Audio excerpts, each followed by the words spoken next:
Мен кичинекейимден эле сүрөт тартам. Тарткан сүрөттөрүм дайыма сулуу кыздар, кийим көйнөк, жасалгалар болчу. Мектепти аяктагандан кийин кийим дизайнери болом деп университетке тапшырдым. Өткөн жылы жолум болуп Лондон шаарында дүйнө жүзүнө таанымал Александр Маккуин деген мода үйүндө иштедим. Биз өз колубуз менен тигип чыккан көйнөктөрдү сулуу модель кыздар Европа менен Американын эң алдыңкы подиумдарына кийип чыгышты. Мен менен чогуу 50 жаш дизайнер иштеди.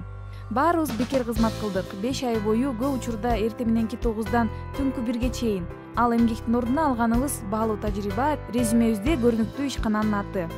Бирок эң негизгиси дүйнө жүзүнө таанымал болуу кыялыбыз пайда болду.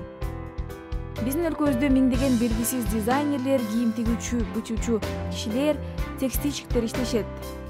Баарыбыздын ийгилик үчүн шартыбыз бар. Мен чет өлкөлөрдө жашаган кыргызстандыктардын турмушу жөнүндө Роза Отунбаеванын Демилгеси фонду жана Кыргыз Республикасынын өкмөтү менен бирге өткөрүлгөн мекендештер форумунан билгим келет.